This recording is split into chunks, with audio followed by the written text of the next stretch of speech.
Deixa eu chamar, então, o deputado federal Zeca Dirceu, pelo Partido dos Trabalhadores no Paraná, líder do PT na Câmara. Deixa eu começar a conversar com o deputado. Deputado, boa tarde, bem-vindo aqui. Já vou começar com a mesma discussão que eu estava tendo com o cientista político e com o economista e querer saber como o senhor se posiciona nessa discussão ou nos ataques aí do presidente Lula contra o presidente do Banco Central. Boa tarde. Boa tarde, Paula. Eu não entendo como ataque. O presidente está exercendo o seu direito à crítica, à cobrança, e é importante que quem está assistindo entenda os motivos da insatisfação, do presidente Lula. Nós temos hoje um contingente muito grande da população brasileira passando fome.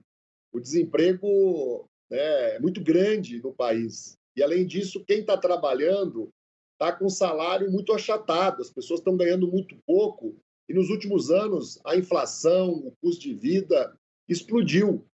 A taxa de juros, no tamanho que ela está, na dimensão que ela está, é claro que ela atrapalha toda essa necessidade de retomada do crescimento e desenvolvimento do país. O presidente Lula, para tranquilizar quem está assistindo, já governou o Brasil 2 vezes.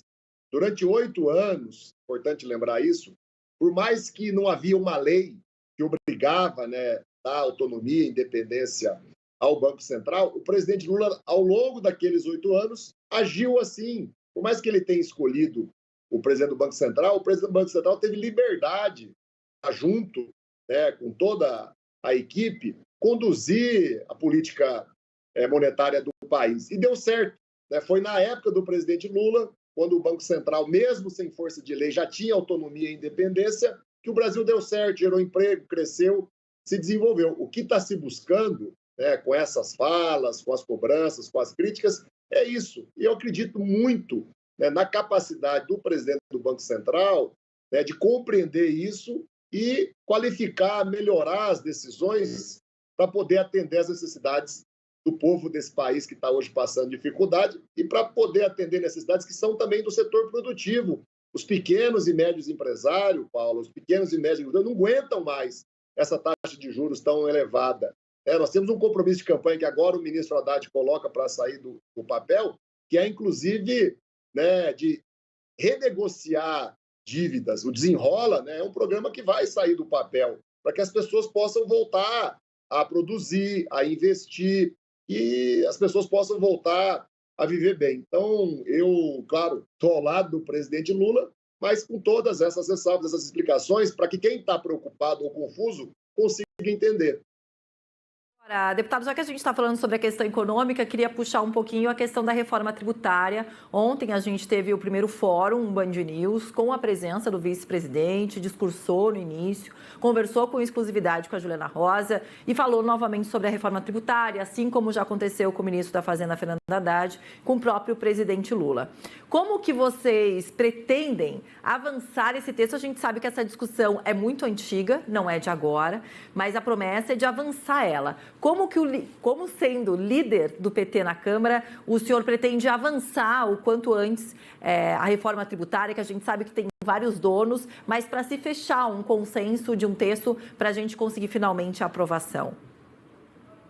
Olha, aqui da Câmara, junto da nossa bancada de deputados e deputadas, a gente já deu passos importantes. Quando e como?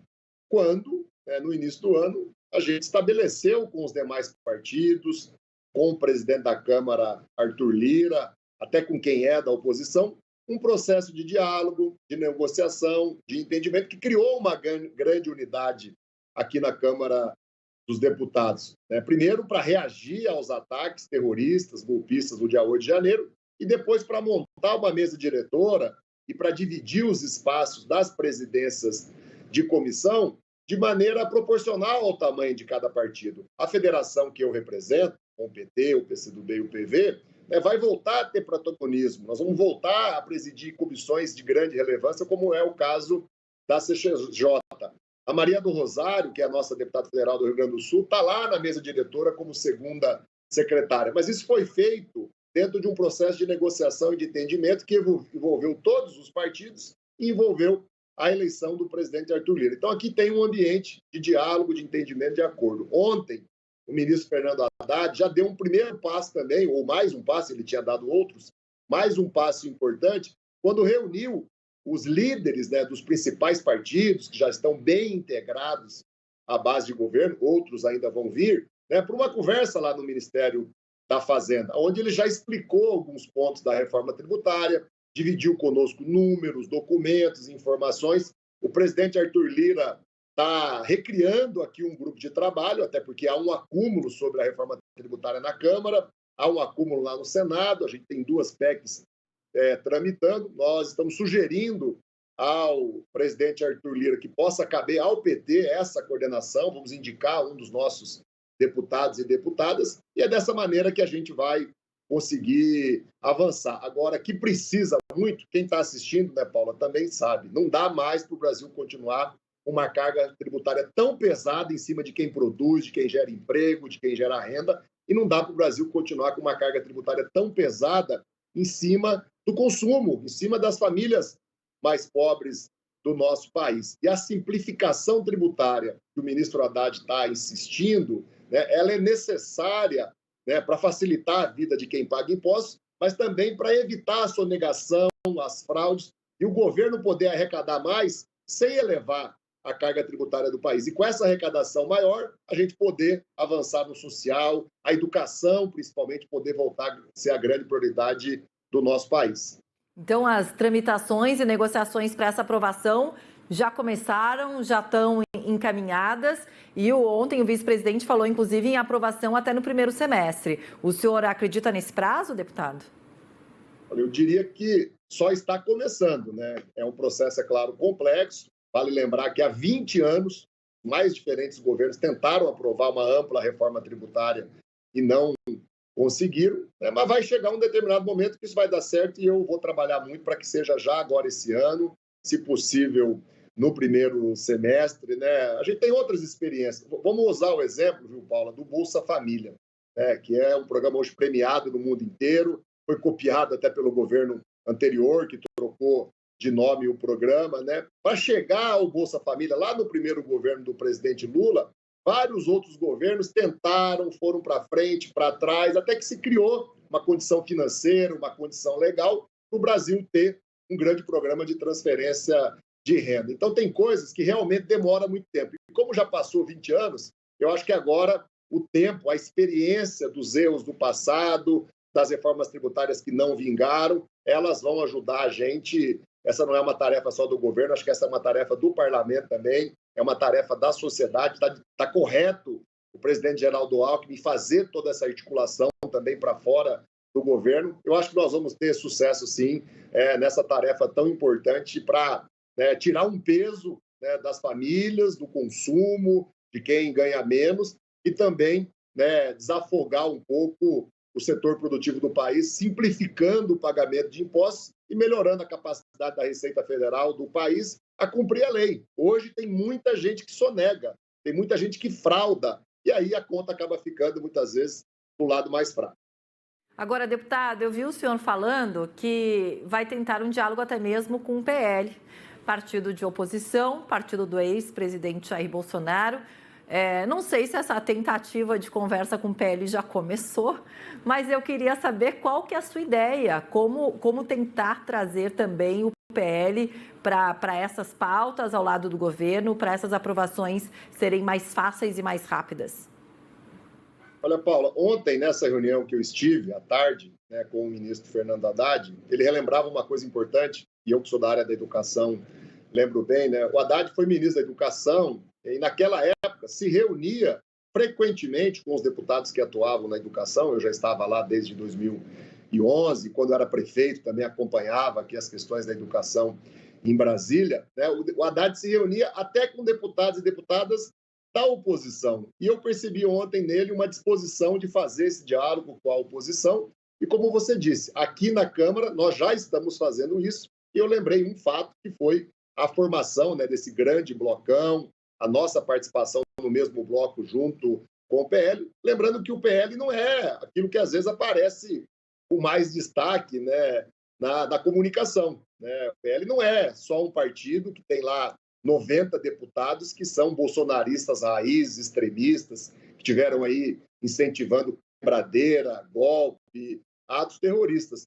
Tem muita gente no PL, sim, com capacidade de diálogo, tem muita gente no PL, sim, que já participou de governos anteriores nosso, do PT, e que, com certeza, nos temas decisivos para o país, como é a reforma tributária, vão estar votando a favor, não é do governo, é a favor de uma reforma tributária que o país necessita para sair dessa fase tão difícil que o Brasil viveu nos últimos 6 anos e que a população sente ano a ano a vida piorar.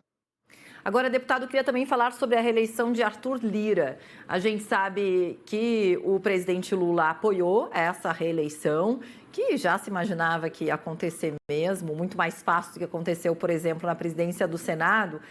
Mas muitos aliados do presidente, do próprio governo, como, por exemplo, o PSOL, não estavam de acordo de dar tanto poder assim para Lira. Bom, o fato é que ele foi reeleito, só que ele só fica no cargo por 2 anos. Ele não pode tentar novamente a reeleição.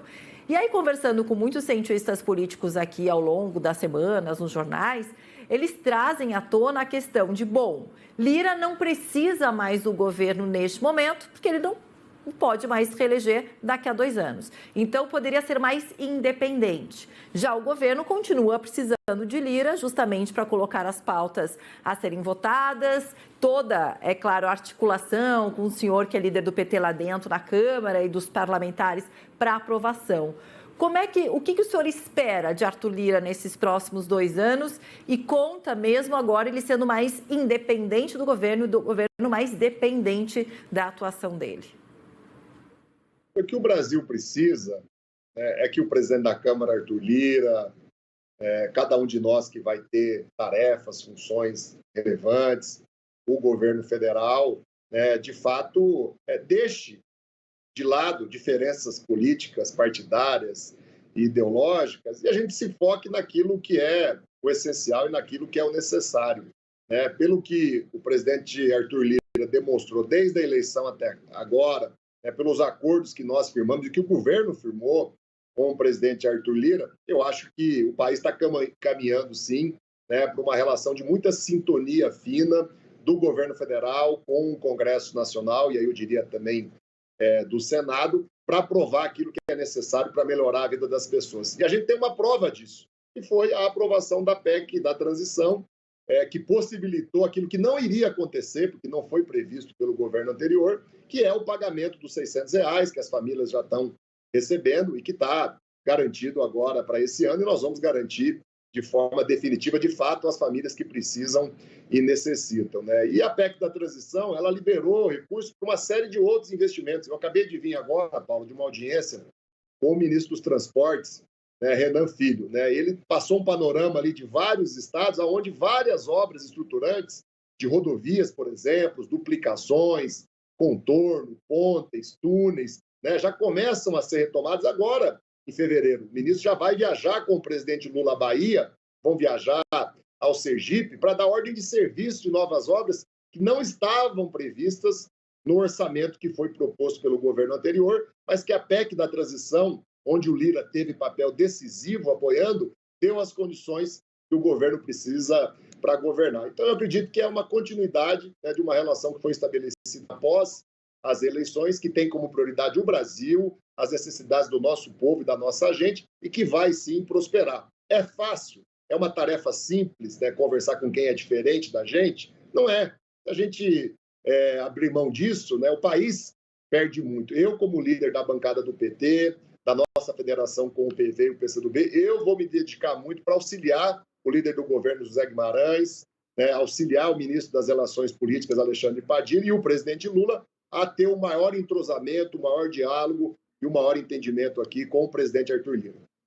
Deputado, muito obrigada por ter conversado com a gente. Desejo um ótimo trabalho para vocês. Espaço sempre aberto, inclusive, para essas discussões e para esclarecimentos para todos que nos assistem. A gente precisa sempre informá-lo com todas as fontes, o que é muito necessário para cada um ter a sua opinião e entendimento sobre o que está acontecendo, deputado? Muito obrigada. Eu que agradeço, Paulo. Uma boa tarde a todos vocês aí.